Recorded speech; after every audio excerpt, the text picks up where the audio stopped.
नमस्कार, मैं हूँ Amod Srivastava. Amazing thought, amazing message, amazing information की दिशा में आज एक कदम और आगे। आज के इस चिंतन का विषय है भगवान से संपर्क। आपको यदि ये मेरा वीडियो पसंद आए तो लाइक करें, शेयर करें और सब्सक्राइब अवश्य करें। एक दिन किसी निर्माण के दौरान भवन की छठी मंजिल से सुपरवाइजर ने नीचे कार्य करने वाले मजदूर को आवाज दी।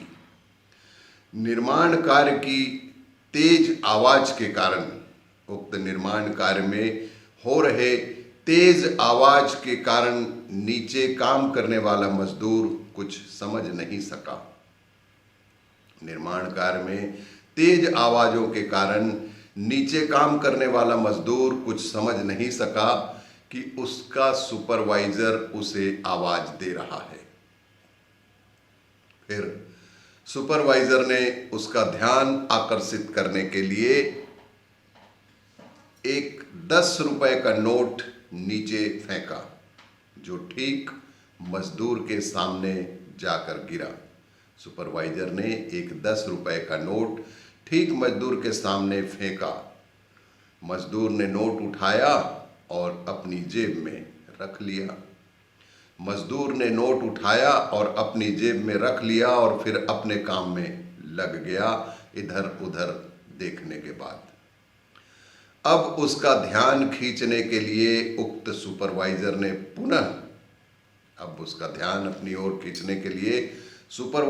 पुनः एक 500 रुपए का नोट नीचे फेंका। उस मजदूर ने फिर वही किया जो 10 रुपए के साथ किया था। उस मजदूर ने फिर उस नोट को उठाया, इधर उधर देखा और जेब में रखकर फिर से अपने काम में ही लग गया।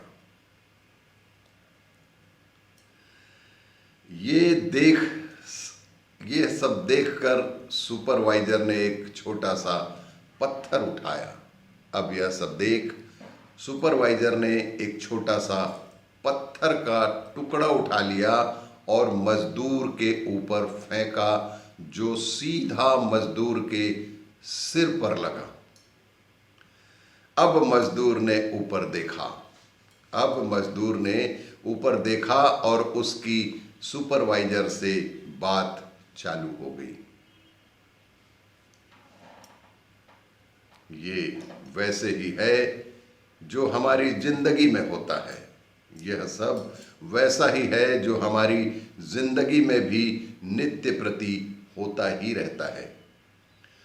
भगवान हमसे संपर्क करना मिलना चाहते हैं।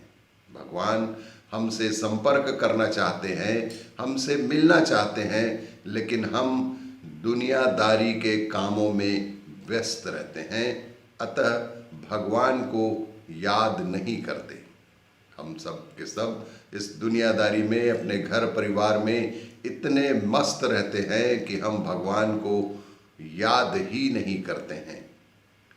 भगवान हमें छोटी छोटी खुशियों के रूप में उपहार देते रहते हैं, लेकिन हम उसे याद नहीं करते, उनका शुक्रिया नहीं करते, उनका धन्यवाद ज्ञापन नहीं करते, और वो खुशियाँ और उपहार कहाँ से आए ये ना देखते हुए उनका चुपचाप उपयोग कर लेते हैं।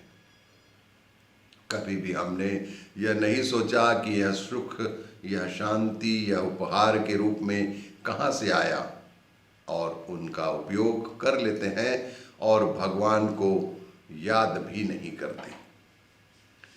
भगवान हमें और भी खुशियों रूपी उपहार भेजते रहते हैं। भगवान हमें सदैव अधिक से अधिक खुशियाँ रूपी उपहार भेजते रहते हैं, लेकिन उसे भी हम हमारा भाग्य समझकर रख लेते हैं। भगवान का धन्यवाद कभी नहीं करते, उसे भूल जाते हैं। सारा कुछ जो ईश्वर की देन है वह सब हम उपभोग अवश्य करते हैं जीवन में, लेकिन उस दाता, उस परमात्मा, उस सब सर्वगुण संपन्न को कभी हम याद भी नहीं करते हैं। तब भगवान हम पर एक आध छोटा सा पत्थर फेंकते हैं। तब सुपरवाइज़र की तरह भगवान हम पर एक छोटा सा पत्थर फेंकते हैं जिसे हम कठिनाई कहते हैं, परेशानियां कहते हैं, और तुरंत उसके निराकरण के लिए हम भगवान की ओर देखने लग जाते हैं, उन्हें याद करने लग जाते हैं कि हे ईश्वर, यह कठिनाई हमें क्यों प्रदान की। यही जिंदगी में हो रहा है। यदि हम हमारी छोटी से छोटी खुशी भी भगवान के साथ उनका धन्यवाद देते हुए बांटें, छोटी से छोटी खुशी का भी धन्यवाद भगवान से करते रहें, तो हमें भगवान के द्वारा फेंके हुए पत्थर का इंतजार ही नहीं करना पड़ेगा। यदि हम उक्त भगवान के द्वारा दिए गए छोटी छोटी खुशियों के लिए उनका सदैव ही धन्यवाद ज्ञापित करते रहें, तो ईश्वर के द्वारा कभी भी हमारे ऊपर पत्थर फेंकने की स्थिति निर्मित नहीं होगी। और भी इसी तरह की जानकारियों के लिए देखते रहिए मेरा वीडियो। लाइक करें, शेयर करें और सब्सक्राइब अवश्य करें। धन्यवाद।